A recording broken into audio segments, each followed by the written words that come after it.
হ্যাঁ তুমি কি আমাকে শুনতে পাচ্ছ? হ্যাঁ, আমি শুনতে পাচ্ছি। আপনি কি কিছু বলতে চান? আচ্ছা, আমি আমি তোমাকে কি দেখাইতেছি তুমি বলো তো। আমি দেখছি আপনি কয়েকটি মুরগি দেখাচ্ছেন। তারা কি আপনার পোষা প্রাণী? হ্যাঁ, প্রসাবানী। আচ্ছা, তুমি একটু, আমার এখানে একটু প্রবলেম হয়েছে, তুমি একটু বলে দাও তো। আমি আপনার মুরগিগুলো দেখলাম। তারা দেখতে খুব সুন্দর। আপনার কি কোনো সমস্যা হয়েছে? হ্যাঁ, আমাকে সমস্যা। বলুন।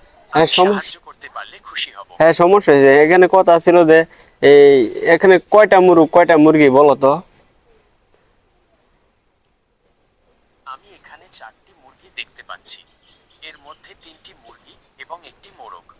আপনার কি আর কিছু জানার আছে? কই চারটি?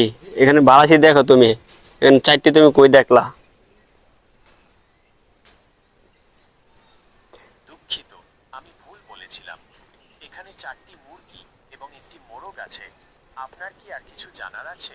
আরে, এখানে চারটি কই দেখলা তুমি? এখানে দেখো, বালাসি দেখো, কে চারটি? আপনার কি আর কিছু জানতে চান? এখানে মুরগ কয়টি বালাসি দেখো। আপনি যদি আমাকে আবার দেখাতে পারেন, তবে আমি মুরগির সংখ্যা সঠিকভাবে গণনা করতে পারি। তুমি বালাসি দেখো কয়টা মুরগি এখানে। এই তো আমি এখন 4টি মুরগি দেখতে পাচ্ছি। কি এর চারটি? মধ্যে 3টি মুরগি। মানে স্পষ্ট দেখা আচ্ছা, যাইতেছে কয়টা আমি কি মুরগি। এখন তাহলে যেতে পারি? কেমনে যাইবা তুমি? তুমি আমার প্রশ্ন দিতে পারো না, কেমনে যাইবা? এখানে 4টি মুরগি আছে। আবার কয় চারটি আমি কি মুরগি? আপনাকে অন্য কিছুতে সাহায্য করতে পারি? এখানে চারটি মুরগি কে বলছে? তুমি বালাসি দেখো তো, চারটি মুরগি কই।